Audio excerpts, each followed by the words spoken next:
บางทีมันสำคัญในตามเรื่องของกรรมหรือเรื่องของธรรมที่เกี่ยวของกับพุทธศาสนาอย่างสิเรียกว่าเขาไม่จะบอกเน้นเจาะจงว่าเฉพาะพุทธศาสนาจริงๆต้องบอกว่าธรรมะนี่เป็นเรื่องของทุกชีวิตสรรพสัตว์ของโลกสิเน้นเป็นอัตตาตัวตนบ่ได้ธรรมะนี่เป็น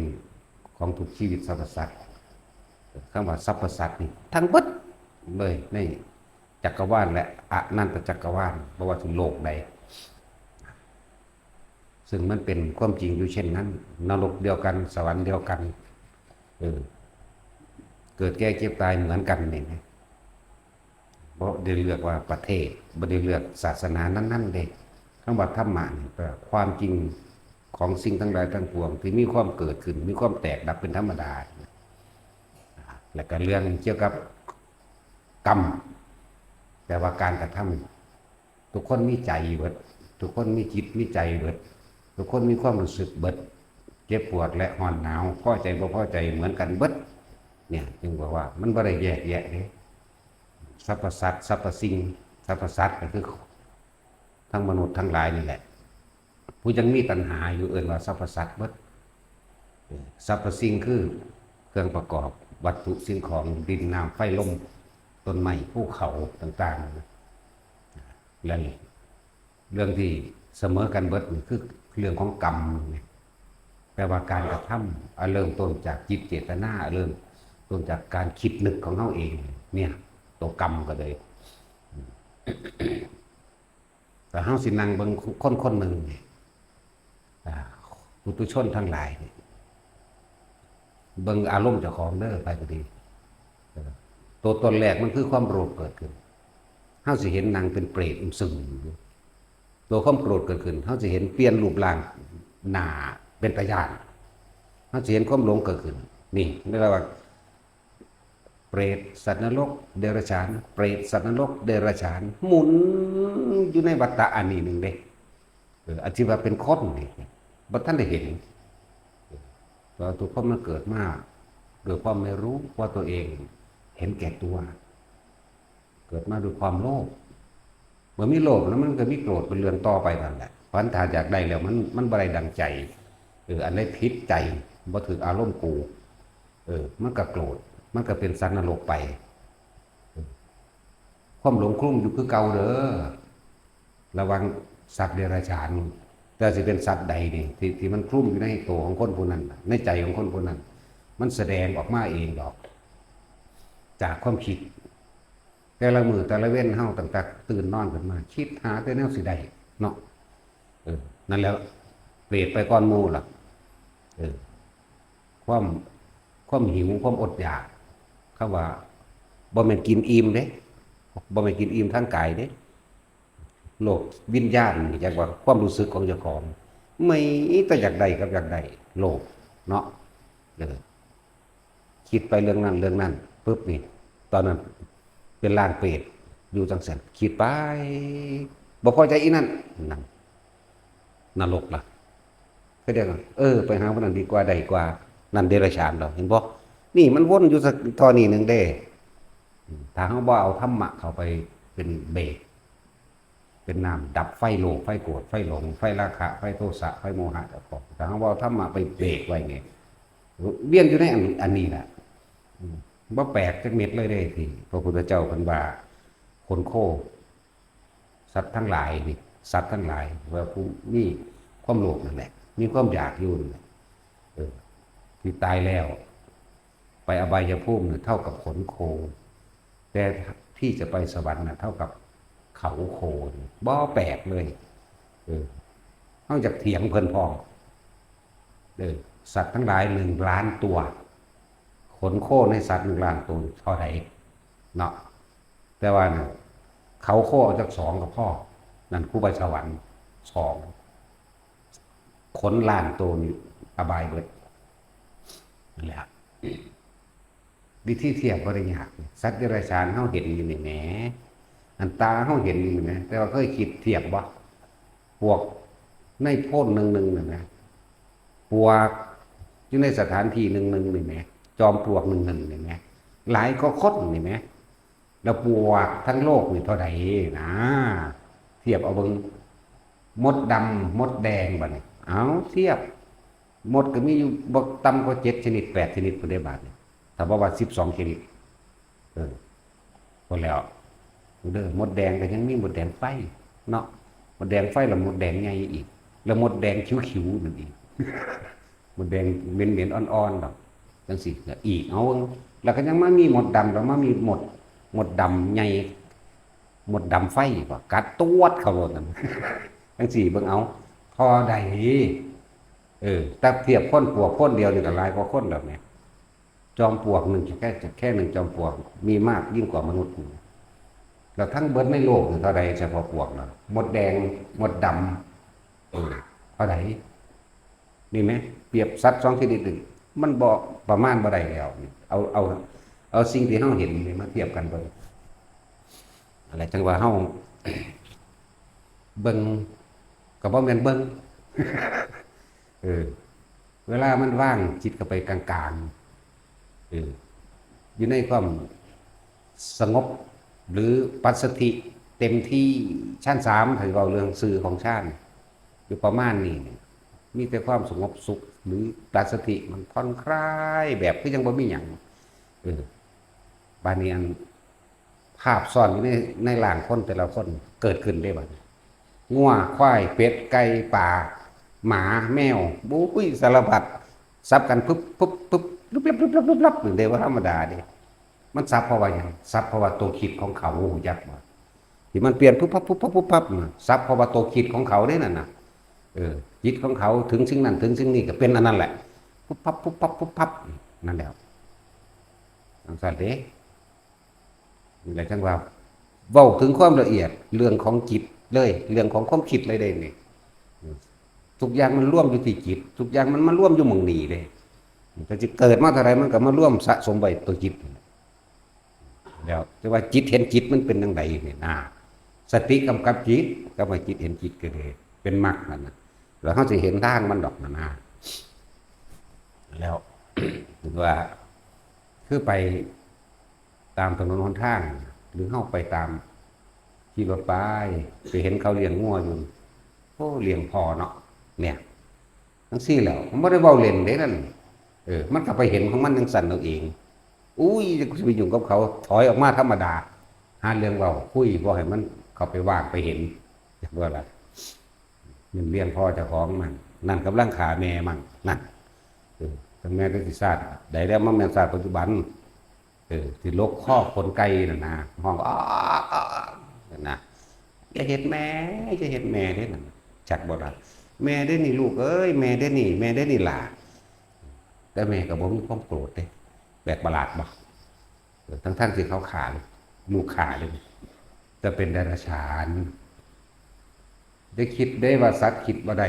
สัตว์ก็มีความคิดสัตว์ก็มีความรู้สึกได้เหมือนกันแต่ว่าบ่แม่นทั้งหมดเป็นประเภทพวกม้านี่ก็คิดเป็นเด้งัวควายก็คิดเป็นเด้ไก่ก็คิดเป็นเด้แม่นคิดว่าเป็นไม่ใช่ทั้งหมดเด้อพวกก็มีความคิดพวกสังเสชะพวกสิบ่มีแต่เนื้อหนังไว้รองรับความเจ็บปวดร้อนหนาวหิวแต่ว่าสมองความคิดบ่มีเด้พวกนี้ตัวรับรู้ความรู้สึกอันอื่นมีอยู่นั่นแหละถ้าผู้ใดอยากรู้ที่มูลของมากไปอ่านในอภิธรรมเด้อจิตมีเท่านั้นจิตมีเท่านี้นั่นน่ะตะกี้เฮาเคยเว้าอยู่ตอนเป็นเรื่องลึกเกินไปสำหรับปัญญาพวกเฮาก็เลยบ่เว้า82ดวง90ดวงหรือหยังก็คือเว้าโดยละเอียดและพิสดารจังซี่มัน122ในความคิดที่สลับเลย122เร็วมากๆแบบบ่ให้ฟิลเด้เนี่ยเว้า122ความคิดผิดในวินาทีนึงจังซั่นแหละชั่วขณะหนึ่งแต่เป็นพุทธเจ้าว่ายกนิ้วขึ้นเอานิ้วขึ้นเอาลงซื่อเอามาเทียบใส่ว่าวินาทีซื่อๆดอกมันแตกนั่นนะแต่พุทธเจ้าว่าแม้ชั่วขณะลัดข้อมือเดียว122 จังซั่น แต่ว่าที่สิไปหากุศลนี่โอ้ยากคิดเบิ่งเด้อกุศลมูลมี8ดวงจังซี่คิด8รอบกุศลมูลแน่ไหมนอกนั้นเป็นอกุศลมูลเบิดมันบ่ธรรมดาเด้หน่อยครับว่าซั่นใน122มีกุศลมูลอยู่8ไปปนอยู่ในหันนิดหน่อยเบิ่งว่าซั่นสิว่าคือเฮาไปบิณฑบาตตามตลาดจังซี่คือเข้าไปอีกโลกนึงเด้นั่นมันต้องถอยออกว่าหาวิธีเล่นกับเน้นดีกว่ากูอยากรู้ มันเล่นกับเน้นดีกว่าให้มันแลนตับดีกว่า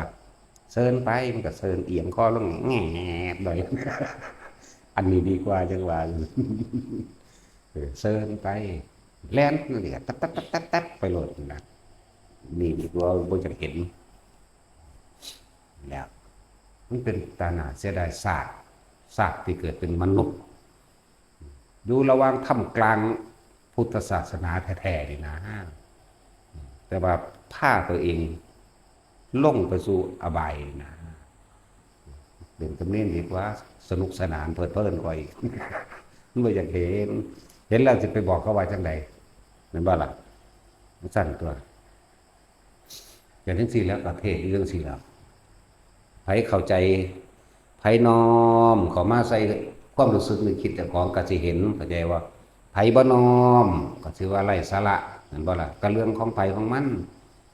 อย่าลืมเรื่องว่าประจำเลยพุทธเจ้าเกิดมานับประมาณบ่ได้แล้วทั้งนั้นเป็นของเกิดยากกูสิเงินไผก็สร้างแล้วว่าเป็นกูนี่เว้าตลอดกูสิเงินไผกูหูเอาเองกูเห็นเอาเองผู้ใดมายืนยันแน่บ่แม่นดับถ้าโตแต่ของยังไม่เห็นเจ้าของอยู่มันสิมาว่าบ่แม่นจังไดคือว่าคือจังเฮาฝันเฮาสัวเฮาเว้าเรื่องฝันผู้อื่นแต่มีผู้นึงมาว่าบ่แม่นดอกบ่ได้ฝันดอกก็สิเชื่อเขายุติว่าโอ้หรือว่ากูบ่ฝันว่าแต่ของฮู้เอาเองก็ฮู้ยืนยันเจ้าของเอาเองตัวโอ้ยก็สิบ่มีสมองปานนั้นเนาะ แต่เขาว่าหรือว่ากูบ่ฝันว่าแน่เฮาบ่ฝันเด้ ตาดีๆนี่เด้ไปผุ่นมาพี่เลี้ยวบางผู้นั้นผู้นี้ธรรมดาเนี่ยเห็นนั่งเทยิ้มซื้อยังไม่นั่งสิเว้ามันบ่ฮู้ว่าสิกันเขาบอกมาว่าจังไดมีประโยชน์หรือโทษแบบใดน่ะแหละเป็นธรรมดาแต่ละอันแต่ละอย่างที่ฮู้เห็นมาว่าบ่ได้ย่านว่าผิดหรือถูกกับไผเด้นี่บ่ย่านว่าไผสิมาทวงเลยท่วงโลด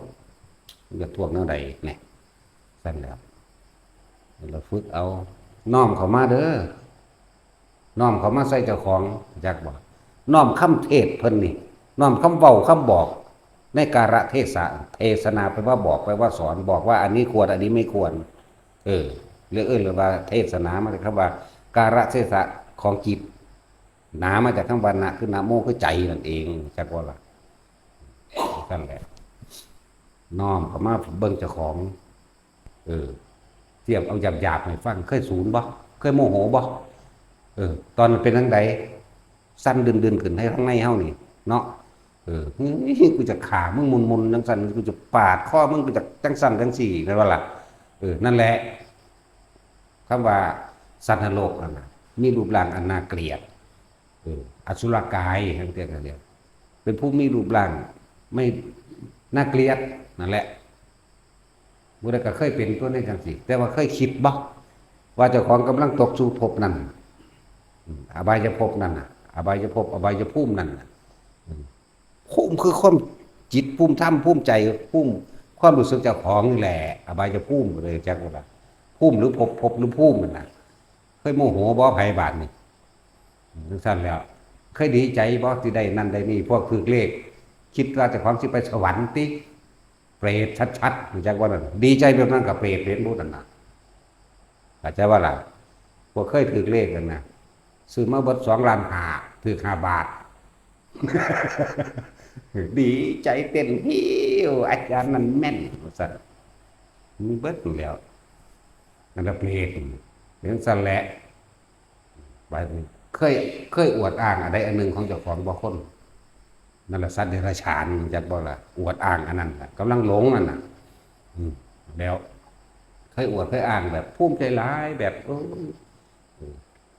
อ้างลูกก็ได้โอ้ยมันดีเด้เรียนเก่งๆเด้โอ้ยมันหูคือหยังนี่นี่ความรู้สึกเจากของเกิดเคยคิดถึงตรงนี้บ่บัดโอ้ยกำลังเป็นหมาชัดๆยังบ่รู้อีกเนาะมันสั่นตัวแล้วนี่เฮาเน้นเรื่องจิตเลยเด้ทำทั้งเบิดคือสิ่งทั้งหลายทั้งปวงรวมอยู่ที่จิตจึงเอาหลักจิตหลักใจมาเว้าให้แต่ละคนฟังเว้าให้เข้าใจง่ายเสมอเนาะถ้าเข้าใจซ้ำนี่บ่ได้บ่ฟังอันนี้บ่เข้าใจก็ไปตายซะจังบ่ได้บาปหลายกว่านี้นะขนาดบอกให้น้อมมาคิดเบิ่งความคิดเจ้าของเด้อความรู้สึกเจ้าของเด้อยังบ่เข้าใจอยู่กับมันเป็นสมควรตายเนาะจะอยู่โดนว่าสิสั่งสมหลายโพดคันแหละหลายอย่างที่เฮาบ่น้อมนำเข้ามาตามความเป็นจริงที่เรียกว่าธรรมะบ่ได้เลือกว่าเป็นของศาสนาใดเฮาจึงเอาธรรมเป็นใหญ่เอาความจริงนี่แหละออกมาเว้ามาคุยเอาความจริงเป็นใหญ่เอาธรรมเป็นใหญ่ตอนเหมาะสมกับทุกชีวิตอยู่แล้วบ่ว่าสิประเทศใดก็สร้างรู้ภาษาบ่รู้ภาษาก็สร้างเวลาบ่ได้ดังใจมากมันก็โมโหคือกันตัวธรรมะบ่ล่ะนี่แหละความจริงโกรธเกลียดเครียดแค้นขึ้นมามันสิเรียนจบฝรั่งด็อกเตอร์มาทางใดก็สร้างตัวมันก็ว่าตั้งจากหมาคือกันนี่ล่ะเนาะดีบ่ดีหมาสู้บ่ได้เด้พวกเรียนสูงหรือพวกเศรษฐีโมโหผู้มียศถาบรรดาศักดิ์ผู้มีอำนาจโมโหหมาสู้บ่ได้เด้อีหลีนี่แล้วมันสิล้างแค้น8โซโคพุ่นน่ะบ่ว่าแต่เย็บแล้วมันสูญถ้ากูต้องมีขาแมงเบิดโคตรพุ่นนี่หมามันสิกัดผู้เดียวนึงเด้มันกัดมันถือใจมันพอใจมันก็หนีเด้แต่ว่าคนพวกนี้ยศถาบรรดาศักดิ์อำนาจและรวยมื้อนี้ถ้ามันได้โมโหมานี่หมาสู้บ่ได้แล้วนั่นแหละเคยน้อมเข้ามาเบิ่งความรู้สึกเจ้าของบ่ผู้ไปก็ดีท่านจึงเน้นตอกย้ำลงที่จิตที่ใจโลดตอกย้ำลงแต่ว่าจิตใจก็ยังสิบ่เข้าใจอยู่แปลเข้าไปว่าจิตความคิดแปลเข้าไปอีกความรู้สึกพุ่นดิขนาดนั้นน่ะยังสิบ่เข้าใจความรู้สึกเจ้าของหรือเปล่ามันจะไปเข้าใจแต่ความรู้สึกผู้อื่นนั่นป่ะหลอกแต่ของเบิดนั่นแหละได้จังซั่นกูจักเบิดนั่นแหละมึงคิดแนวใดคุณดีมึงสิหัวจักแมงแนวใดแต่ความคิดมึงเองมึงยังบ่ฮู้เนาะซั่นตัวกูจักเบิดนั่นแหละบ่เว้าก็สร้างมึงคิดล่ะวะพวกน่ะธรรมดาบ่มึงบ่เว้าก็สร้างมึงคิดบ่ล่ะไปตัดสินใจเขาโอ้ยเหมือนกันแล้วนั่นแหละมันหลงเจ้าของเองความหลงสิคลุ้มไว้ในระหว่างความโลภกับความโกรธคลุ้มไว้ขึ้นอยู่กับสถานการณ์ในปัจจุบันในขณะบัดนี้ตาเห็นปุ๊บศูนย์ใส่เขาเลยนั่นสันนรกเกิดเห็นบ่ได้รูปร่างหน้าตาอสุรกายน่าเกลียดขึ้นมากความรู้สึกเกิดที่ผีเด้ไปเห็นปุ๊บอยากได้แบบอยากได้ของเขาแบบโลภกันนะนั่นเปรตเกิดขึ้นแบบในความรู้สึกนั่นแล้วใจก็เลยแบบความรู้สึกนั่นแต่ใช้บัตรสุนแนวหรอเด้ยังก็เลยบอกว่าจิตบอกว่าใจบอกว่าวิญญาณแต่ความรู้สึกอยู่ไหนจากบอกละคำว่าอาสวะจังสิภาษาบาลีบางอารมณ์ความรู้สึกที่ยังพอใจอยู่นี่ไอ้กับมีคือกันตัวแนวจังสิมันภาษาพวกเอธิโอเปียเขาบ่ฟังเฮาดูเวลามันบ่ได้มันก็โมโหเป็นคือกันก็แน่นะธรรมะนะสวรรค์เดียวกันนรกเดียวกันถ้าสงบมาฝึกอันเดียวกันแล้วก็สงบได้เหมือนกันแต่ถึงที่สุดขึ้นในพานก็ถึงได้เหมือนกันเพราะฉะนั้นคือว่าเสียดายศาสตร์เกิดเป็นมนุษย์กับ1 2กับหรืออักสงไขย2 3อสงไขยเอามาเป็นคนทีหนึ่งทำเร็วก็เก่าอีกลงไปอีก10กับหรือ10อสงไขยโอ้ขึ้นมาเป็นคนทีหนึ่งลงไปอีกอยู่จังซี่เนี่ยมันเป็นตะเลโตนว่าครับนั่นแหละว่าตอนนี้พวกเขามีอย่างเฮ็ดก็เฮ็ดไปโดยสิ่งที่มันเป็นบุญกุศล บุญคือความสงบความสงบน้อมสู่ความฉลาดการเห็นจิตเจ้าของนั่นแหละคือความฉลาดการเห็นความคิดการเห็นความรู้สึกแล้วก็การเห็นโทษแห่งความคิด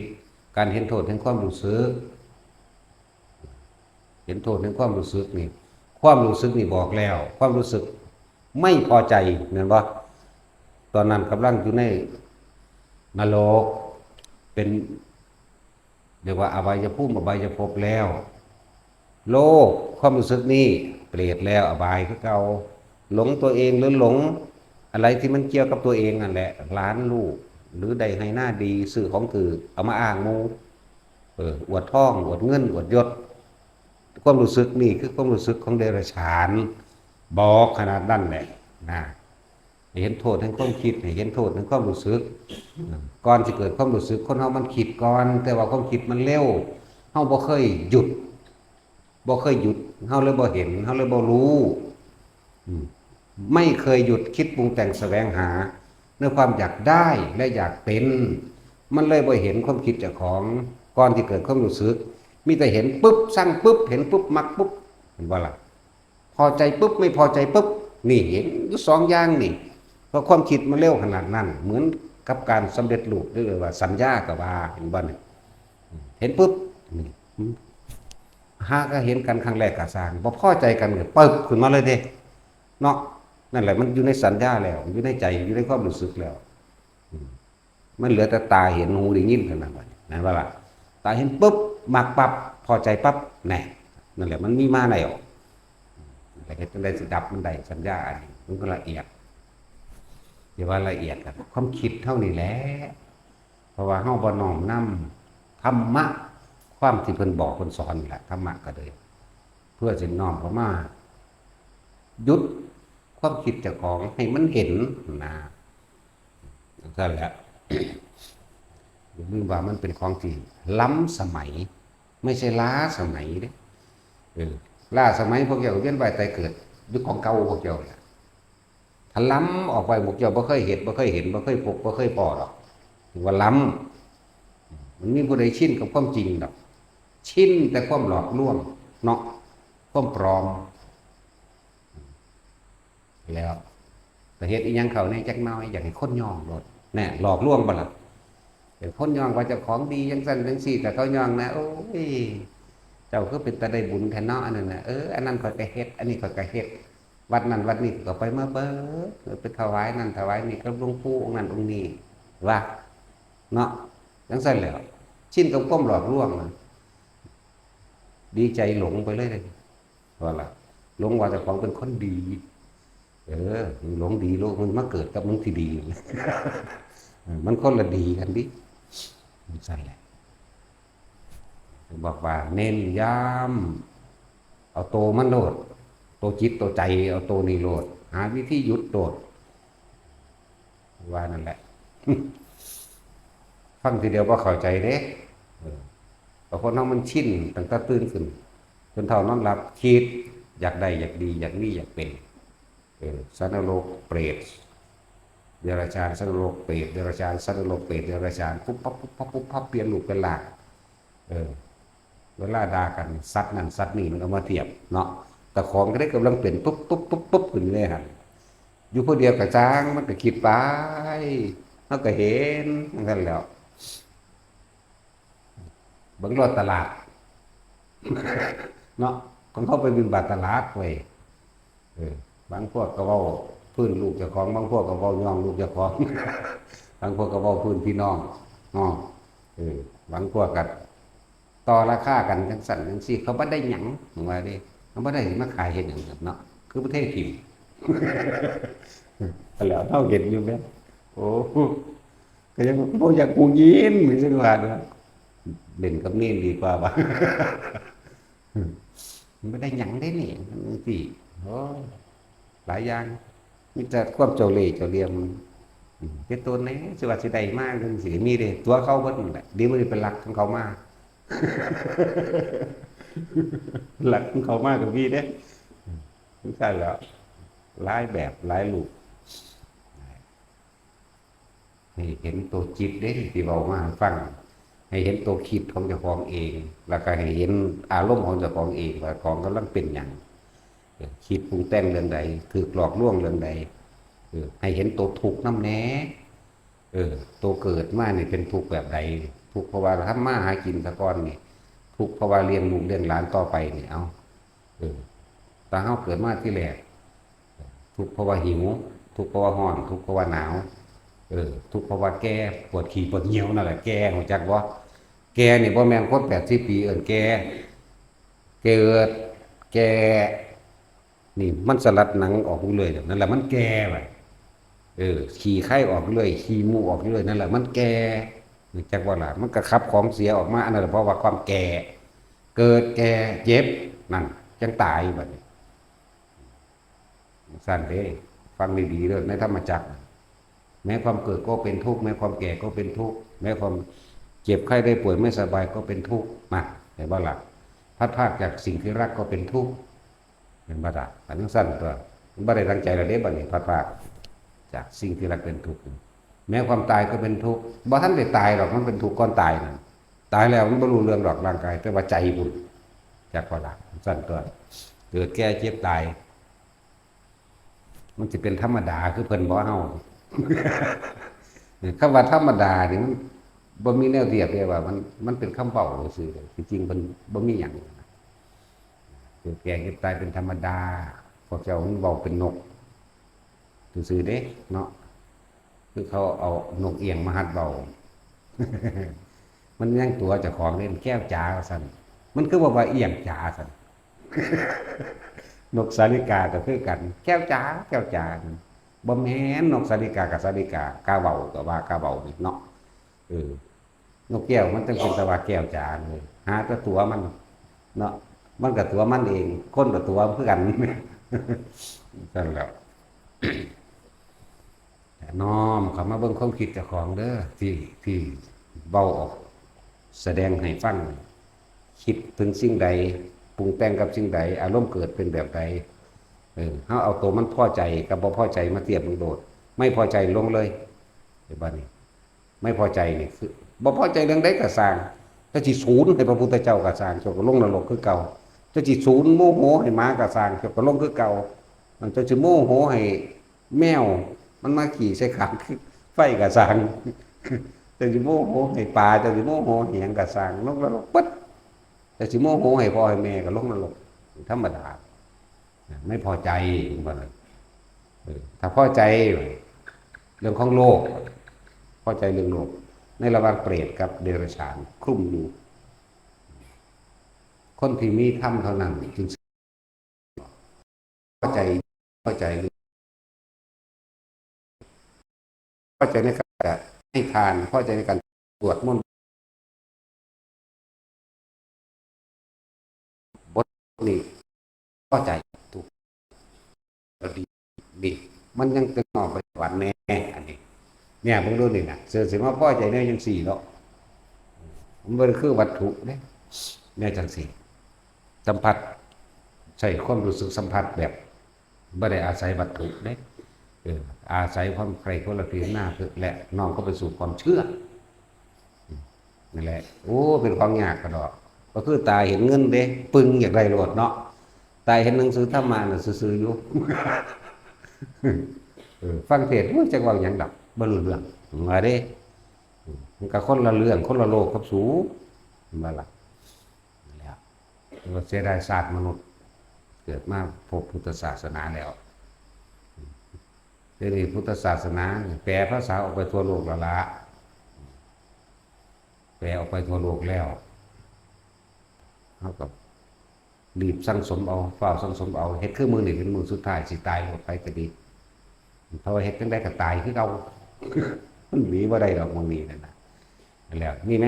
ธรรมะความจริงคือเกิดมาตายอยู่เนาะผู้บ่เชื่อก็ตายอยู่ได้เนาะผู้เชื่อก็ตายผู้บ่เชื่อก็ตายเด้คนปฏิบัติธรรมก็ตายบ่ปฏิบัติก็ตายนี่ไหมนี่อันนักวิทยาศาสตร์ก็ตายได้อันผู้ว่ามันมีเหตุผลอยากหักใส่เด้ภาษาหาก็เกิดมาว่านเพิ่นเว้าเรื่องนิวเคลียร์นิวตรอนปรมาณูเพิ่นเว้าเรื่องธาตุ พิ่นบอกก็นั่นอีกพระพุทธเจ้านะมันมีเท่าใดธาตุไม่ว่าอันใดที่พิสูจน์บ่ได้ซั่นก็สุบ่ทันพิสูจน์มันสุคิดเอาซื่อๆเด่นเนาะไปเห็นเขานั่งสมาธิว่าบ่นั่นบ่นี่เออนักพิสูจน์จริงๆก็นั่งคู่เพิ่นเบิ่งดูเนาะอันดับต้นแรกมันสิถูกล่ายล้อมด้วยความคิดจากอดีตสู่อนาคตนี่ความคิดของอดีตและอนาคตหมุนวนอยู่ในเจ้าของนี่เอาถ้าว่าบ่แม่นนั่งปั๊บลงอยากสงบคือเพิ่นอยากเห็นนั่นเห็นนี่คือเพิ่นนั่นอดีตนั่นเห็นว่าล่ะอันคือเพิ่นคืออนาคตอยากขาทิพย์อยากหูทิพย์อยากนั่นอยากนี่เห็นสั้นแล้วภาษาเอาวัตถุมาเคลียร์งอๆแง่งๆแล้วก็เขียนเอาเองซื่อเพิ่นรู้จักละเอียดกว่านั้นสื่อสารในโลกนี่เนี่ยเพิ่นบ่เอาบ่เว้าแต่เพราะมันก็หลายคักแล้วสื่อสารสื่อทางวิทยาศาสตร์โยโย่ยี่ๆอย่างจักว่าล่ะเทคโนโลยีเล่ยี่อย่างเพิ่นมาฮู้จักกว่านั้นสุดวิทยาศาสตร์สุดพอดอกคำว่าพุทธศาสตร์คือความจริงอันบริสุทธิ์แท้นะจักว่าล่ะจะได้ศาสตร์มนุษย์อะไรล่ะก็เอาแต่ในวงของพวกเฮาเองแหละผู้ได้น้อมเข้าสู่ศรัทธาได้แล้วมีฉันทะมีความยินดีมีความพอใจ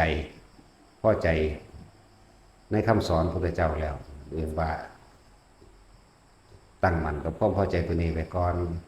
เรียกว่านัตติฉันทะสหานินี่มีความพอใจมีความยินดีแล้วจะได้ยินได้ฟังธรรมจึงเรียกว่าธรรมเทศนายะหานิบอกการะเทศะอันควรและไม่ควรตามความเป็นจริงวิริยัตสหานิเมื่อศรัทธาแล้วได้ฟังธรรมดีแล้วประกอบด้วยความเพียรของตนเองตัวบัดนี้นั่นว่าแล้วมันก็สู่คำว่าวิปัสสนายะหานิมีความเพียรแล้วคนเฮาสิรู้เกียรติเห็นจริงตามความจริงก็เพราะว่าความฝึกฝนตนเองเรียกว่าความเพียรก็ดีจักว่าสติกับความเพียรก็อันเดียวกันอีกมีความพยายามในตนเองประสบการณ์ตนเองนั่นแหละความจริงสิเปิดเผยอยู่ในความเพียรพยายามสิเฮ็ดสิ่งใดสิ่งหนึ่งนั่นเองเริ่มวิปัสสนาหานินั่นน่ะก็สิเห็นตามความเป็นจริงได้แล้ว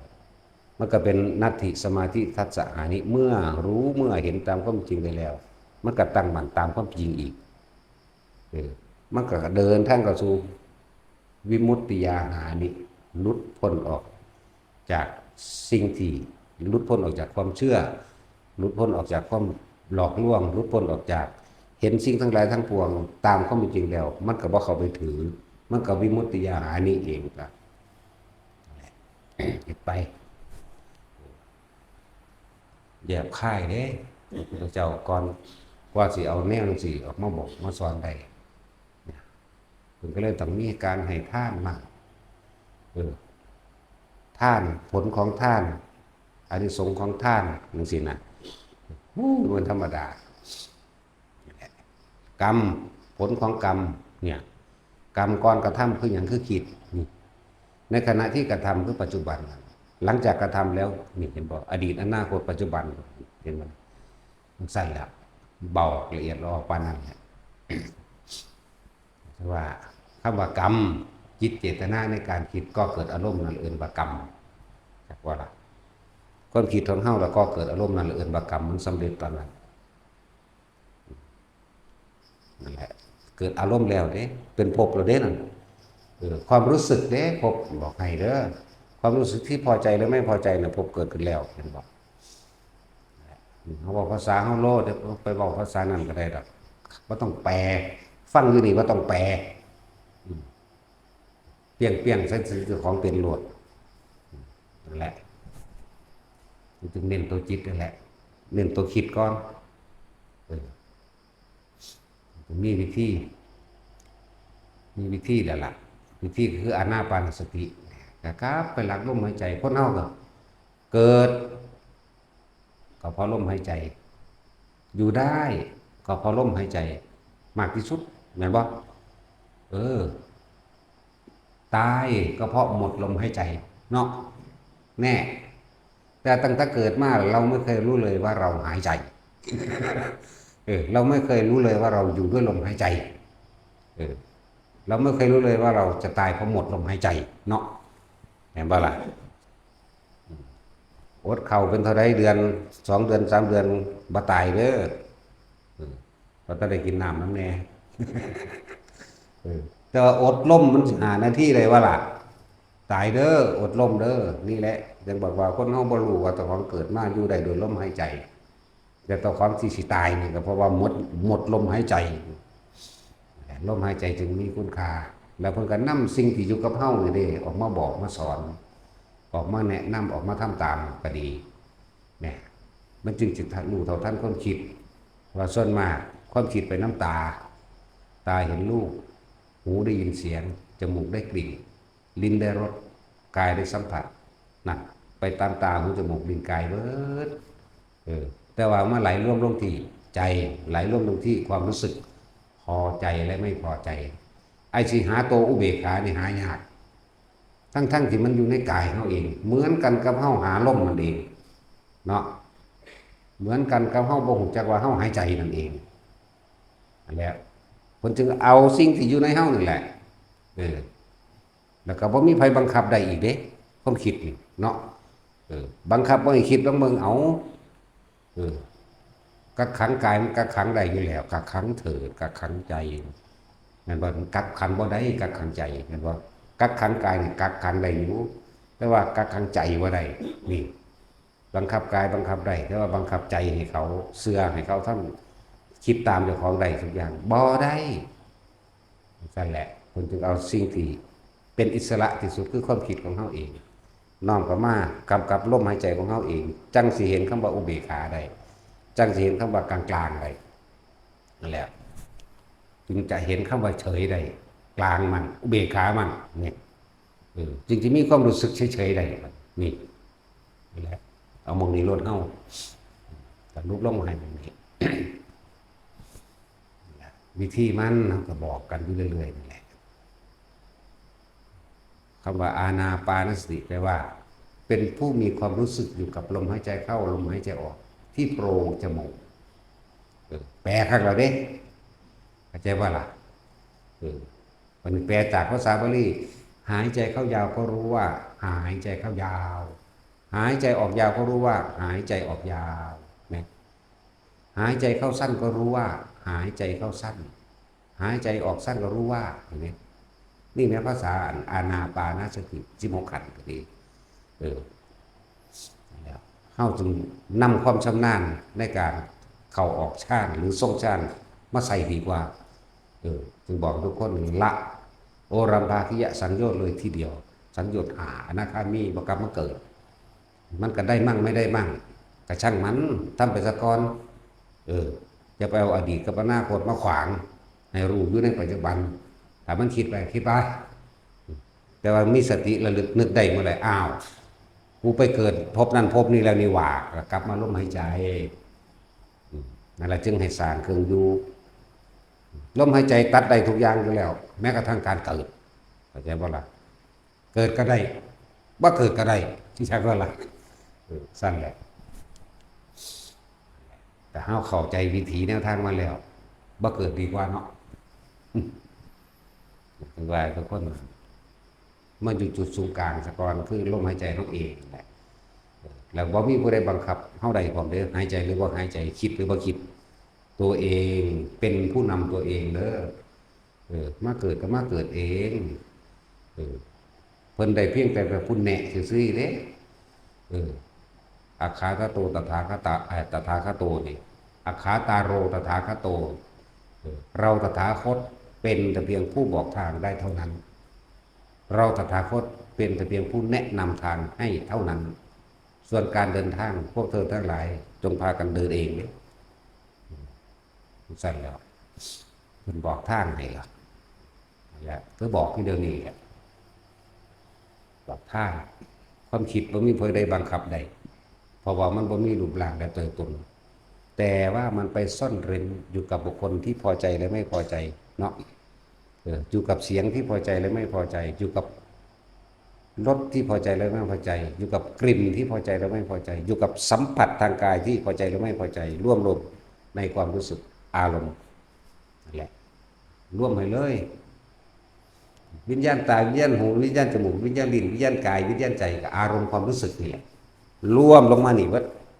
เออเวทนาสัญญาสังขารวิญญาณก็รวมอยู่ในนี่ว่าความรู้สึกรวมมองเดียวโลดแหละทุกคนฝึกเอา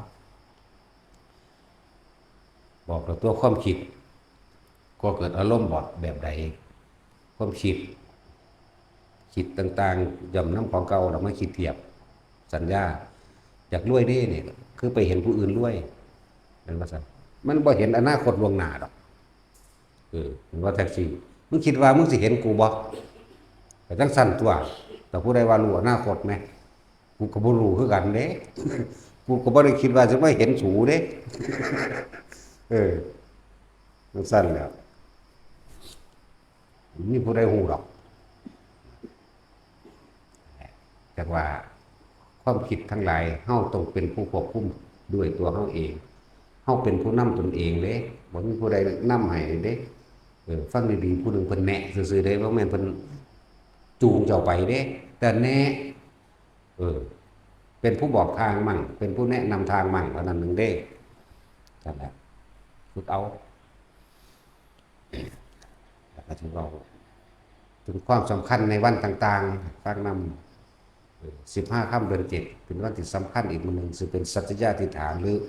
พุทธาธิษฐานที่พระพุทธเจ้าอธิษฐานไว้ตั้งไว้ให้ทุกคนได้คือการทำบุญหามารดาและบิดามื้อนั้นก็จะเป็นวันหยุดนรกการอีกวันหนึ่งทุกอย่างหยุดเบิดในนรกในโลกนรกนะ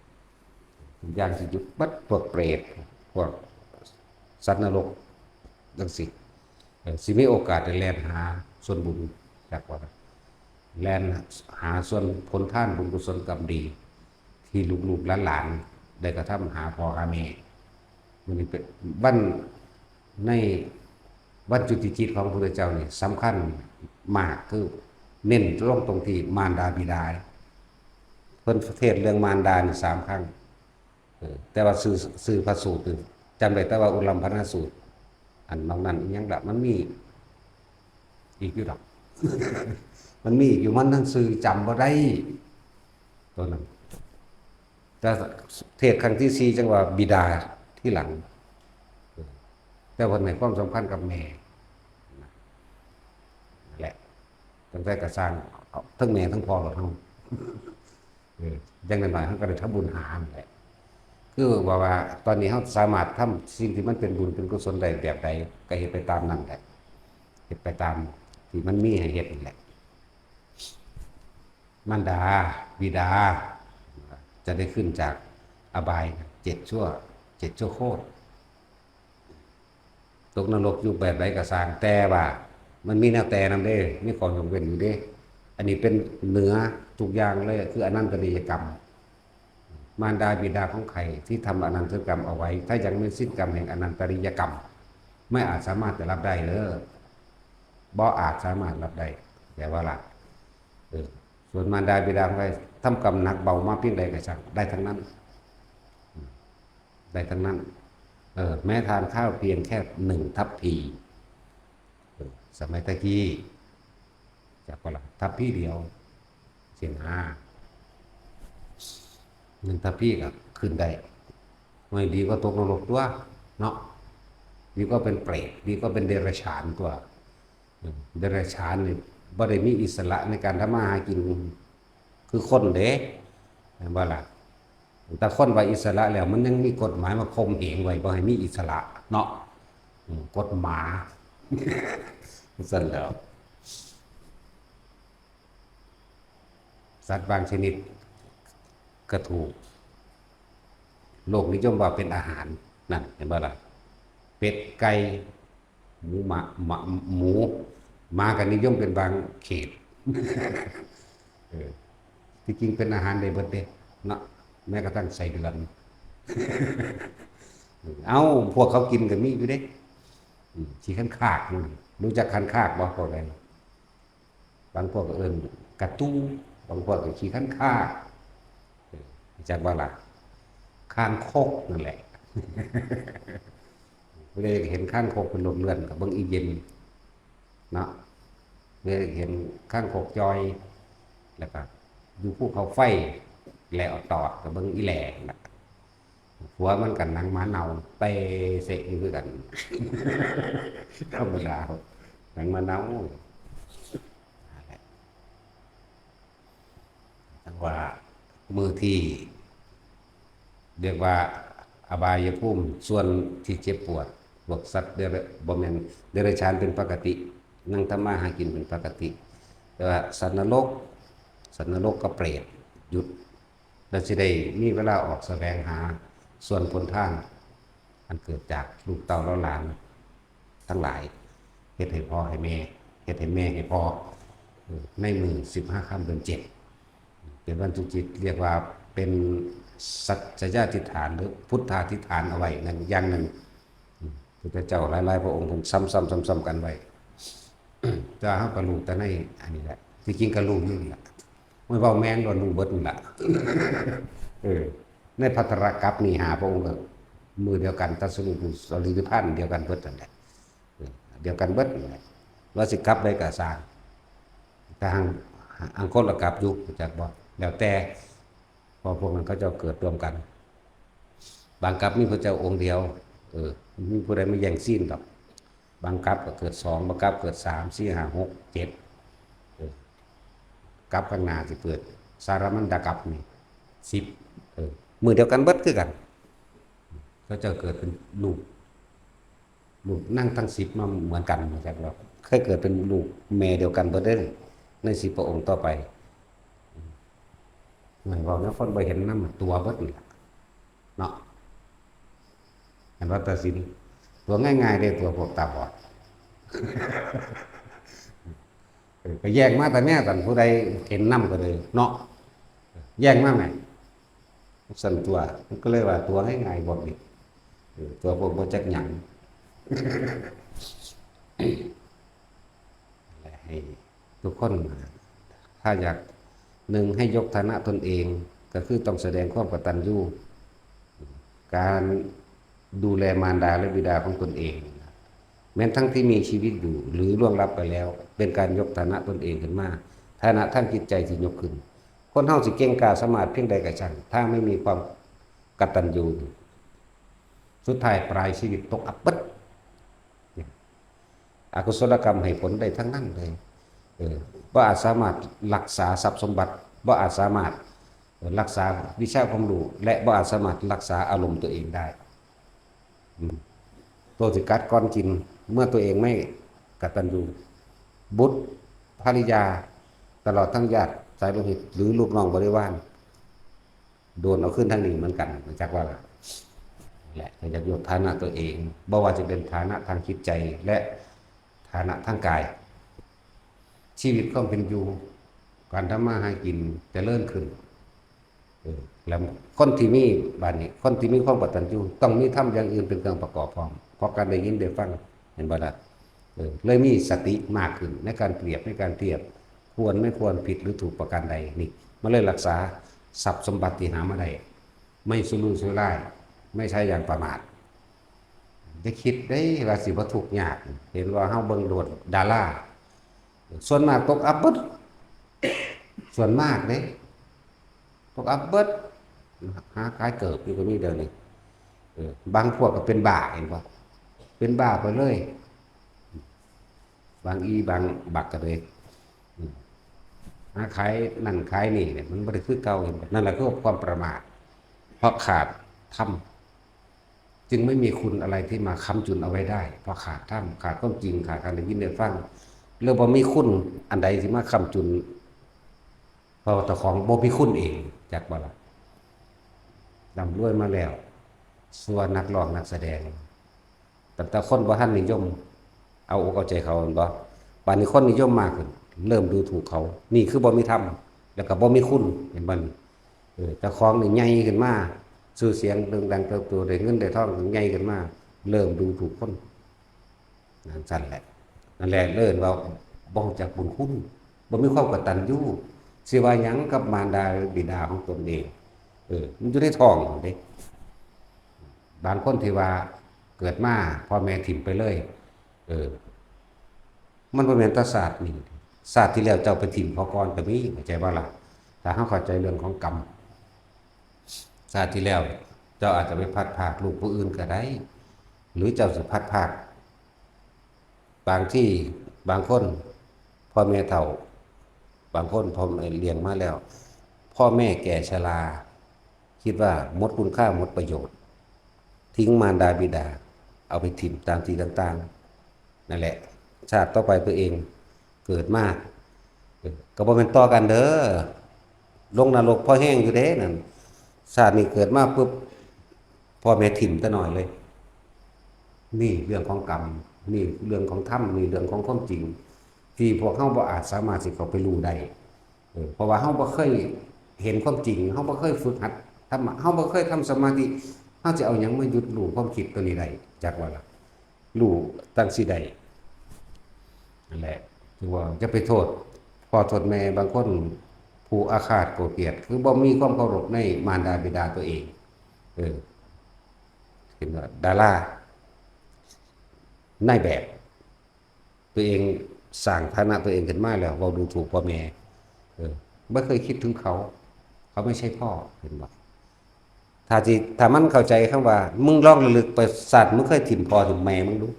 หรือมึงพ่อแม่ถิ่มมึงตอนมึงยังเกิดมาบ่ทันเห็นหน้าพ่อแม่เลยจักว่าล่ะมันบ่แม่นเฮ็ดเกี่ยวกับสัตว์เพราะปานใดเด้พัดภาคสัตว์ที่เพิ่นเว้าเนาะองค์อื่นๆเพิ่นสิเว้าพัดภาคพ่อกับแม่มึงโดดเด้นี่ธรรมะเปิดเผยเด้ปิดบังมันเศร้าหมองบ่ผ่องใสคนบ่รู้แจ้งบ่เข้าถึงใจเจ้าของบ่เข้าถึงจริงๆเคยพัดภาคลูกนกลูกกาบ่แม่นพัดภาคพ่อกับแม่มึงคักๆนั่นแหละจักว่าล่ะนั่นก็เป็นส่วนหนึ่งซึ่งเป็นส่วนน้อยบางคนพ่อแม่เฒ่าแล้วเอาในนิทานธรรมบทก็มีเศรษฐีเคยเป็นเสี่ยวกันกับพ่อของพระสารีบุตรตระกูลนั้นเป็นเสี่ยวกัน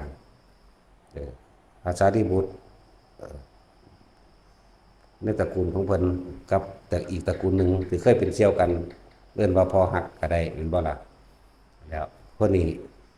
ตระกูลพระสารีบุตรไปบวชเบิดในลูกนางสาลีพระมณีส่วนตระกูลนี้เลี้ยงลูกใหญ่แล้วเข้าใจว่าลูกสิเลี้ยงเจ้าของขึ้นยกสมบัติต่างๆให้ลูกไผ่ลูกเขยและลูกเจ้าของเองไปเบิดแล้วเป็นบ่ล่ะเบิดคุณค่าเขาไล่หนีลักษณะนั้นแล้วคนพวกนั้นสิเกิดมาเป็นลูกกำพร้าแล้วไปหาอยู่กินอย่างอึดอดอยากแต่ว่าเศรษฐีผู้นั้นเศรษฐีเก่านั้นเรามาบวชเมื่อแก่อยู่กับพระสารีบุตรเพิ่นบรรลุอรหันต์เพียงแค่ใส่บาตรให้พระสารีบุตรไม่เพียงแค่ทัพพีเดียวนั่นสั้นแล้วห่วยมันจะเลิกถึงยาวไปหาถึงว่าใส่บาตรพระอรหันต์100 ครั้งสู้เลี้ยงบิดามารดาไม่ได้ไม่เพียงถึงเดียวบ่แม่นมันคนละอันกันแยกให้มันเป็นเข้าใจว่าล่ะจะมาเว้า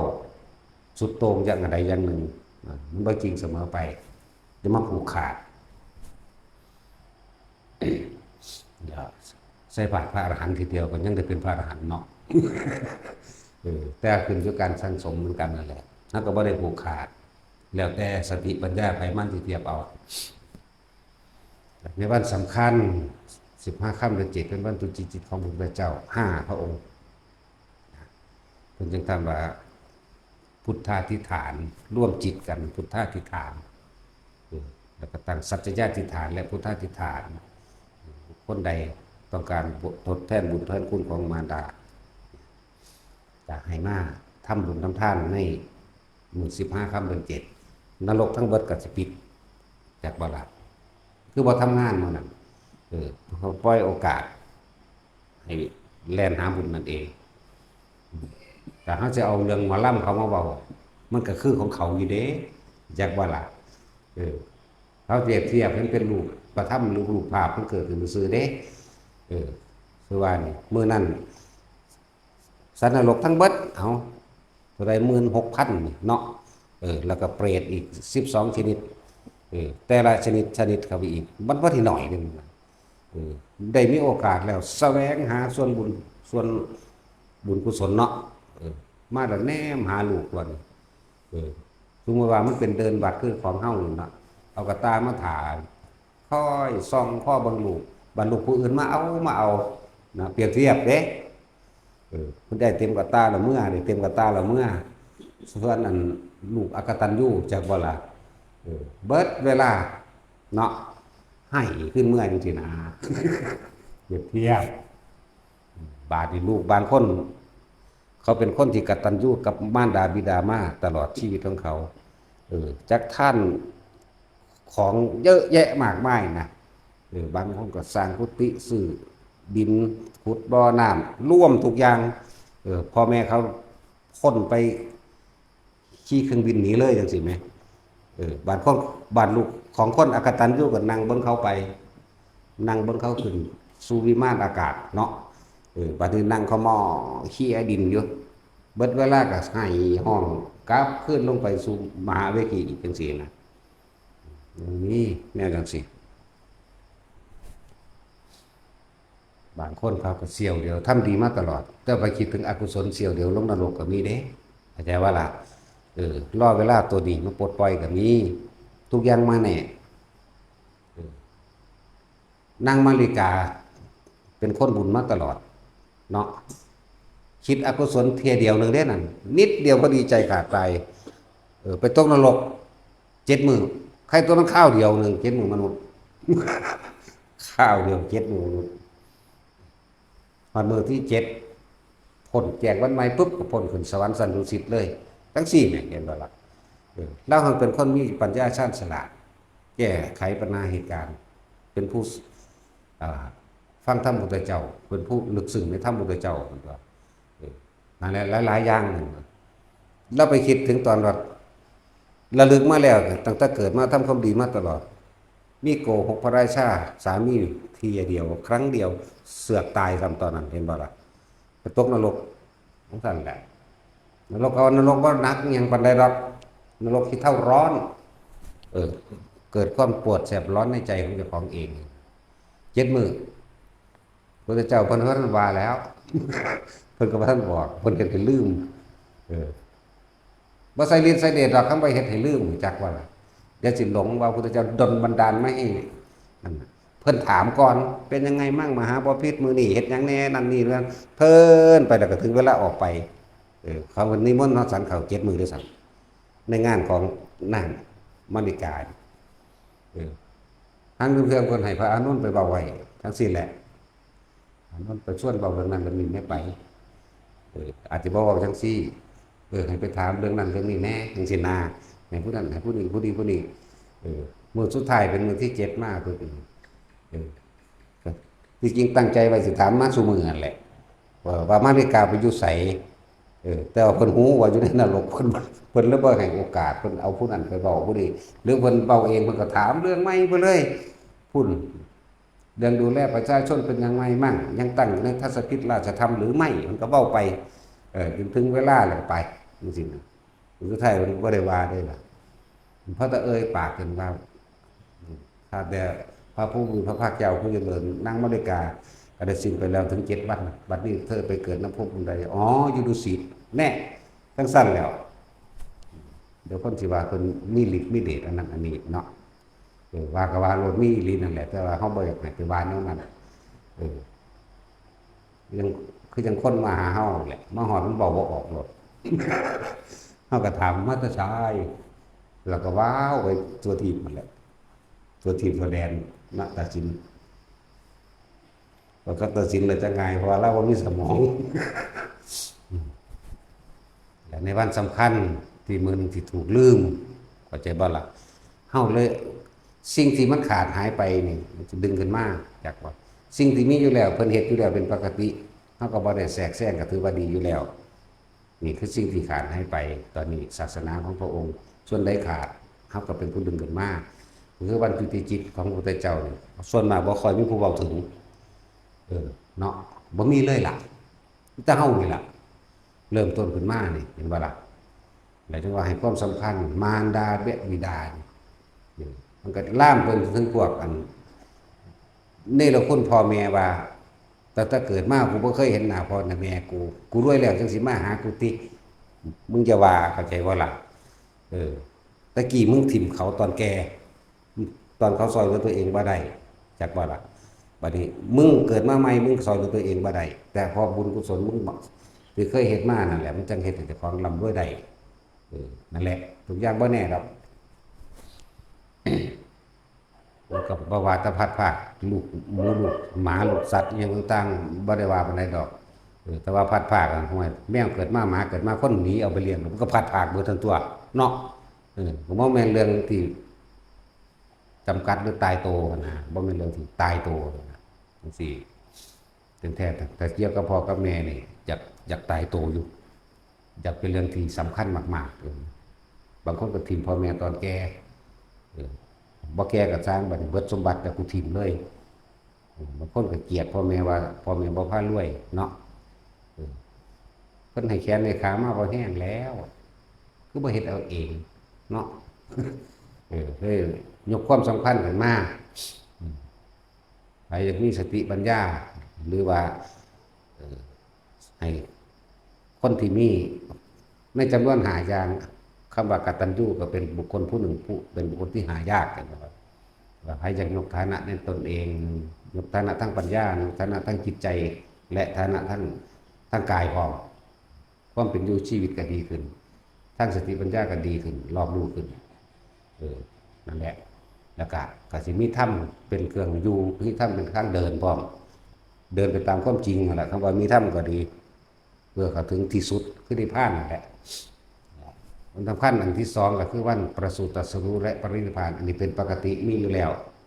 นรกก็ยุดเหมือนกันแต่ว่าล่ะนรกก็ยุดเหมือนกัน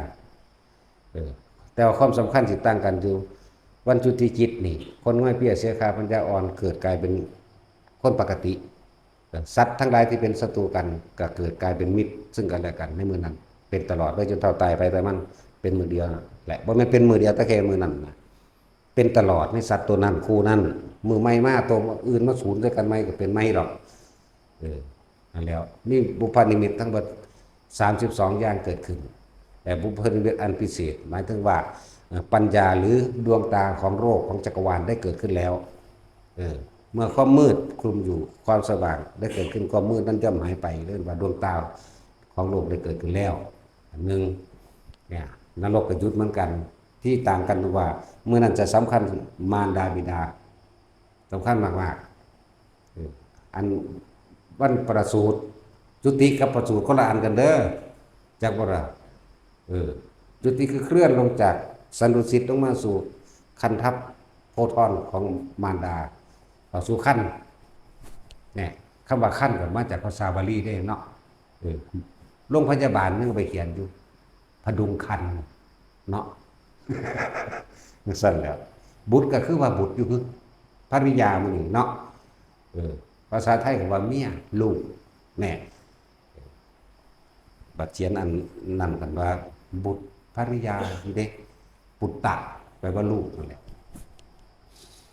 วันสำคัญอีกหนึ่งที่ยุดในนรกทั้งหลายเขายุดเมื่อมีวันจุติจิตแล้วก็มีประสูติตรัสรู้และปรินิพพานรวม3 มื้อนั่นเป็นมื้อเดียวกันนั่น15 ค่ำเดือน 6แต่จุติจิตนี่15 ค่ำเดือน 7เด้อเพิ่นบ่ได้อยู่คือเฮาเด้บ่แม่นคนปกติอย่างว่าล่ะเพิ่นอยู่ในท้องใน11 เดือนนับเอาที่แต่ว่าจุติไปแต่ละเรื่องกายภาพเหมือนกัน1 เดือนกับ15 วันซะก่อนหมายถึงเรื่องก้อนเนื้อเปสิเรื่องก้อนเนื้อเรื่องกาบเรื่องการะปะต่างๆหัว1แขน2ขา2หัวใจเกิดขึ้น4ห้องครบสมบูรณ์แล้วจึงมีการจุติจิตกับสู่เดือนนี้แล้วจังอยู่จากนั้นไป11 เดือนใช่ป่ะล่ะไอ้บ่แม่น9 เดือนคือเฮาเด้บ่ได้แม่น9 เดือนคือคนเพราะว่าเพิ่นบ่แม่นคนมันเป็นพระพุทธเจ้านั่นแหละเพิ่นอยู่ในท้องบ่ได้ว่าคือพวกเฮาสั่นนั่นแหละบัดนี้ประสูติมาถึงเกิดตรัสรู้คือบรรลุธรรมของเพิ่นเองโพธิญาณเพิ่นเองและปรินิพพานอันเดียวกันนี่15 ค่ำเดือน 6อันนี้แล้วมีอีกมื้อนึงวันเปิด3โลกธาตุจริงๆน่ะคำว่าเปิด3 แดนโลกธาตุหรือเปิด3 โลกธาตุจริงๆคือวันที่เพิ่นเสด็จลงจากดาวดึงส์เข้าใจบ่ล่ะเสด็จลงจากดาวดึงส์นรกมนุษย์และเทวโลกเห็นกันทั้งเบิด นี่จึงเรียกว่าวันเปิด3 แดนโลกธาตุแท้อยากว่าน่ะที่พ่อใหญ่บัวเราเฮ็ดนั่นที่พ่อใหญ่บัวเราเฮ็ดอาศัยมือแม่เราตายอยากว่าล่ะเพิ่นอาศัยมือแม่เราตายทำบุญเพื่อสรรพสัตว์เพิ่นใส่ซื้อนั่นก็บ่ผิดเพราะว่าเพิ่นอุทิศบุญทั่วสรรพสัตว์ทั้งเบิดอยู่แล้วส่วนสิได้บ่ได้ทั้งเบิดนี่เรื่องของสัตว์ตัวนั้นได้ว่าล่ะนี่ก็ตั้งหากเด้อนี่ต้องแยกแยะออกมาของเฮาสิใส่คำว่าวันเปิด3 เดือนโลกุตตะท่านก็บ่ให้ใส่ให้ว่าวันจุติจิตวันจุติจิตของแห่งองค์สมเด็จพระสัมมาสัมพุทธเจ้าใส่ว่าคำว่าวันจุติจิตจังบ่ซ้ำกับเพิ่นเพราะว่าวันเปิด3 โลกธาตุจริงๆคือวันเสด็จจากดาวดึงส์15 ค่ำเดือน11แม่นบ่เฮาอยากลืมตัวเลขแล้วมันบ่ฮู้จักวันที่แล้วเด้วันที่เวลาจันทร์อังคารพุธพฤหัสเดือนนั้นปีนี้มันบ่รู้แล้วต้องถามผู้อื่นบ่สนใจตรงนั้นรู้จักว่าหยุดเวลาบ่มีอดีตบ่มีอนาคตเรียกว่าหยุดเวลาสุขทุกข์เกิดบ่ได้ดอกแต่คนบ่รอคอยเนาะจังซั่นและจังเว้าเรื่องสำคัญว่าวันที่นรกแดนนรกหยุดทำงาน1วันจุติจิต15 ค่ำเดือน7 2ปัสสุตสูปารินิพพาน15 ค่ำเดือน6 3วันเสด็จลงจากดาวดึงส์จากเวลา15 ค่ำเดือน11อันนั้นแล้วก็วันอัฏฐมีบูชาอีก1 วันจากว่าวันอัฏฐมีบูชาไม่เกี่ยวกับไผวันเผาเพิ่นตายไปได้7 มื้อที่8จังเผาและตรงกับวันที่พระมารดาเสียชีวิตสวรรคตตายนั่นแหละเห็นบ่ล่ะนี่เนี่ยจังสี่ก็บ่ค่อยได้เว้าถึงเนาะมื้อแม่เพิ่นตายเด้นั่นออกมาได้7 มื้อเพิ่นก็ตายมื้อนั้นร่างกายเพิ่นก็มาถูกเผาในมื้อเดียวกันกับแม่ว่าตายมื้อนั้นก็เป็นมื้อวันหยุดนรกเหมือนกันนั่นแหละบอกให้ความสำคัญในพุทธศาสนาให้ฟังอย่างหนึ่งคนให้ความสำคัญนี่โดยเฉพาะพ่อแม่เจ้าของเป็นที่หนึ่งอยู่แล้วสมัยใดที่บ่มีพระพุทธเจ้าเกิดขึ้นเนาะกับเนื้อนาบุญก็คือมารดาและบิดานี่แหละเนื้อนาบุญที่1เนื้อนาบุญที่2ปู่ย่าตายายแล้วก็ครูอาจารย์ผู้สอนศิลปะวิทยาให้จากบ่ล่ะนั่นแหละบอกให้ฟังบ่ได้บอกให้เสือก็สร้างเด้เนาะบ่เงินขึ้นอยู่กับตนเองอย่าลืมว่าพวกเฮาเป็นผู้นำตนเองเกิดเราก็มาเกิดเองไม่ใช่มารดาและบิดาแล้วก็ไม่ใช่เทพเจ้าทั้งใดดลบันดาลให้เกิดไม่มีพรหมลิขิตจากว่าไม่มีสิ่งศักดิ์สิทธิ์ใดดลบันดาลเด้อตัวเองมาเกิดเองเพราะตัณหาอุปทานแห่งตนการที่สิหลุดพ้นตัวเองก็ต้องพาตัวเองพ้นตัวแม่นบ่ล่ะเพิ่นได้แต่เพียงพูดบอกทางนึงเด้อาคาตโรยังละอาคาตาโรตถาคโตนั่นแม้เราตถาคตก็เป็นแต่เพียงผู้บอกทางเท่านั้นแหละจงเป็นผู้นำตนเองแล้วก็อย่าเชื่ออะไรง่ายๆพอเข้าใจว่าต้องพิสูจน์ฟังไว้ทดลองเบิ่งเนาะอย่าเชื่ออะไรง่ายๆให้ทดสอบทดลองด้วยตนเองจะไปฟังความค้นจากบ่ล่ะมันสิจนปัญญามันสิบ่รู้ความจริงแต่ฟังความค้นจนปัญญาเนี่ยแปลว่าเราจะไม่ได้รู้ความจริงมันจะมีแต่ความเชื่อแล้วก็เอาไปเว้าสืบต่อกันไปสั้นให้พิสูจน์นั่นแหละนี่แหละพุทธศาสตร์วิทยาศาสตร์ไม่คิดตัวเนาะมันใส่สื่อสัตว์ยังบ่ถือเห็นบ่ล่ะนั่นแหละเอาสมาทานตายแล้วบัดนี้